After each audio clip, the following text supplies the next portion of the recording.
If you're just beginning your career or if you're stalled and wondering why you're not progressing up the ladder, you will find David E. Rye's basic book quite useful.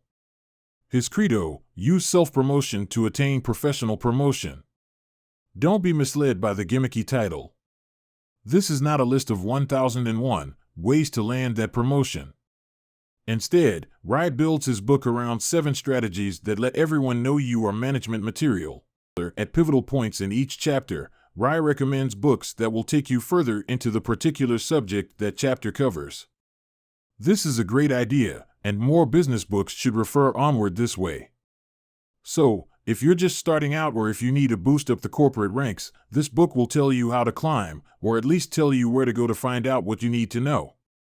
Getting promotions at work depends upon how well you promote yourself. 7 strategies will help you promote yourself professionally and personally. Number 1 is organizing. Number 2 is selling. Number 3 is motivating.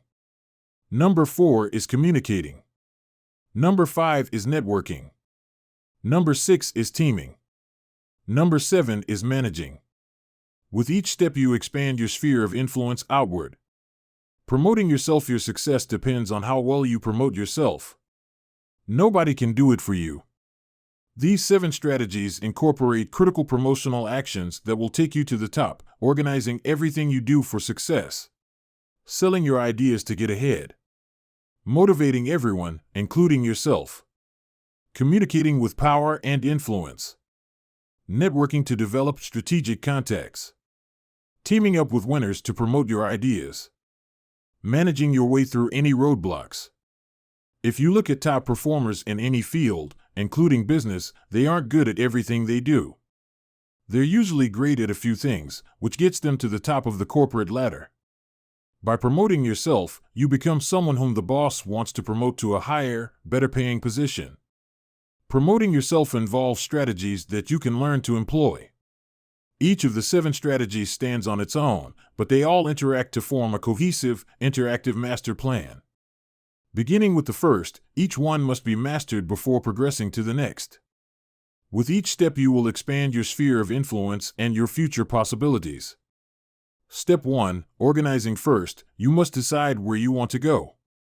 To get promoted, you have to create a solid strategy with an implementation plan. You must be well organized to get this or anything else done. Set your objectives, listing where you want to go or what you want to accomplish in the long run. Then determine your goals, the steps that take you to your objective.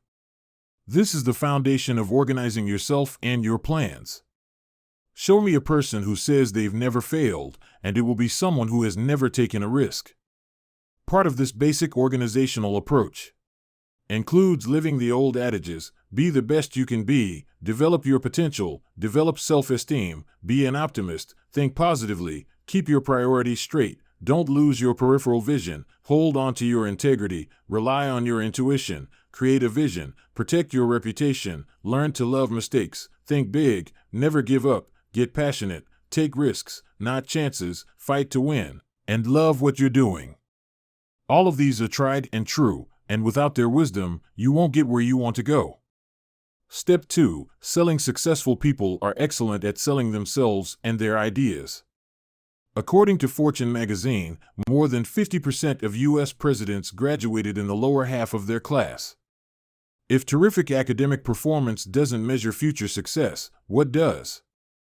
Successful CEOs are often the best salesmen and saleswomen in their organizations, the best at selling themselves and their ideas. Frame yourself. Decide what you want to be known for. What matters to you most and where you want to have the greatest impact. It will give people a frame of reference of who you are and what you're good at doing. Business is a selling game at all times. You can't promote yourself if you don't try to sell yourself and your ideas every day. When you present yourself, be armed with the facts, figures, and whatever else will support your ideas. Outline everything you've done for the company that justifies your promotion. Nobody learns how to make decisions without making mistakes. Selling yourself and your ideas relies upon having the self-confidence to develop and use specific skills, including negotiating ability, mastery of every situation so you can make it advantageous, the ability to make a great first impression, and tactics for selling your ideas. When you try to persuade others that they should implement your great idea, always stress the idea's benefits, explore the reasons for any disagreement, and back up your sales pitch. This requires self-confidence, so build that skill, too. Step 3. Motivating. Find ongoing ways to motivate yourself as you continuously implement your self-promotion plan. You need reasons to stay motivated. Your objectives must have personal value to you, and you must believe that your goals are attainable. Think like a winner, commit yourself, believe in yourself, be determined, and remember, you'll never win a game all at once. If you can trust yourself and conquer your fears, your motivation will shine through. Step 4. Communicating. The ability to communicate with power and influence can promote your growth and development and help you direct other people's behavior. You are in the communication business, no matter how you make a living. From clear one-on-one communication to effective public speaking, whether to a large group or a small one, this skill is essential. Communication is also about listening and understanding when others speak or write to you. Public speaking is performing and should be approached as such. Most successful executives are terrific public speakers. That's partly because engaging communicators make exceptionally favorable impressions upon management and are most likely to be promoted. When you play the promotion game, you will need to make rapid, complex moves if you want to win. When making any kind of presentation, you need to exercise the following skills: control, knowledge, awareness, tactfulness, responsiveness, persuasiveness, enthusiasm, directness, and flexibility. When you are talking to people, be conscious of your body language because it shows that you are thinking and alert, indicates whether you agree or disagree, and provides onlookers with many other subtle and overt clues. Step 5. Networking. Like most everything else in business, your ability to get promoted at work will depend on your contacts and connections. Therefore, you must create a reliable network of supporters and decision makers. The ideal network includes people who can help you expand your sphere of influence and support you personally. Those in your network will know what they can do to help you and what you can do to help them.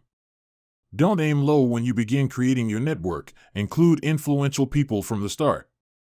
Business is one giant corporate game that you play to win. That advice, however, does not give you a license to win at all costs. Any player who will double deal and cheat to win has no place in the game. Although it is possible to get promoted by playing this way, you will lose over the long term. The 3 basic types of network relationships are: sinking relationships will drag you down, hold you back, or sink you. End these relationships as fast as you can. Floating relationships act like a life raft, ready to save you if you fall into the water. These relationships are with people you trust and confide in, people who are there for you when you commiserate with them. These people may have minimal direct influence over your promotion, but they provide an escape valve for emotions that you wouldn't want to display to anyone who directly influences your promotion. Power relationships provide the power that will help you climb the corporate or organizational ladder. People in a power relationship drive each other's inspiration, brainstorm, and invent together, and act as conduits for each other's creativity. Whether you're in a personal or professional relationship, these people bring out the best in you. Your vision can't be forced, because if it is, you won't follow it. As you build your network, be sure to create a diverse network so that you can learn from people who have different views. Treat everyone as equal. Value high credibility more than high profile. Always give more back to your network than you receive. Answer your calls. Remember the value of the personal touch. Say please and thank you. Be inclusive. Don't assume that a junior person isn't worthy of being in your network. Don't believe everything. Learn to tell the difference between information and gossip. Step 6. Teaming. To launch yourself to the top, demonstrate that you're a terrific team player. Organizations use teams because it's easier for team members to identify with the company's goals if they are part of implementing those goals. Team members feel as if they have more control over their lives, which frees them from fearing a boss's arbitrary use of his or her power. Team members learn from each other. Teams break down walls between members and management, which then creates more open communication. The combined resources of a team of thinkers can lead to better decisions. Your daily accomplishments are what you must do to achieve the goals you've set in place to assure your future. All teams need leaders who have vision, can see the big picture, can make innovative decisions, can remain focused on the mission, can be emotionally balanced, can handle pressure, can teach others, and can get everyone involved. Developing and exercising these team leadership traits will lead to the promotion you want. Step 7. Managing to become an effective leader. You must be able to manage your way through business obstacles and people problems. Developing and showing your management skills and potential is the culmination of your efforts to land a promotion. Studies show that a good leader has these characteristics. A leader listens, understands, is willing to discuss problems, and is open to new ideas. A leader offers support and help and can be counted on. A leader knows how to use the team approach to solving problems. A leader knows how to facilitate cooperation. A leader isn't afraid to delegate authority. A leader doesn't micromanage or over-supervise. A leader doesn't dictate or rule by the book. A leader communicates openly and honestly and can be trusted. A leader brings out the best in people. A leader is in constant touch. A leader always looks for ways to increase productivity, reduce costs, and increase profits. A leader knows how to plan and set goals that people can relate to productively. The greatest motivational challenge you have as you maneuver your way up the corporate ladder is keeping yourself motivated, even under adverse conditions. To become a leader and to get promoted, you also must become deft at dealing with a boss who's a real jerk, with backstabbers at any level, with incompetent bosses and coworkers, and with other toxic people. Study conflict management, business etiquette, executive encounters, meeting strategy, and other leadership skills. Learn how to welcome new ideas, make decisions, take the heat, manage failure, embrace change, and fire employees. Be on the lookout for know-it-alls, delegate everything you can, and learn how to think like a manager. These skills are all important if you want to move into a higher position. If you ever think you're down and out, make sure you put things in their proper perspective. As you climb the corporate ladder or organizational ladder, find the niche and be the best you can be at filling that niche. Continue to network, because the higher you climb the ladder, the more you'll need your network of supporters. Build on your strengths, work on your weak points, and don't forget to have fun in the process. About the author David E. Rye is an entrepreneur whose company, Computech, grew from startup to more than $175 million in 5 years. He held high-level executive positions at major firms, including IBM, and is the author of 1001 Ways to Inspire Your Organization, Your Team and Yourself, and 1001 Ways to Save, Grow, and Invest Your Money.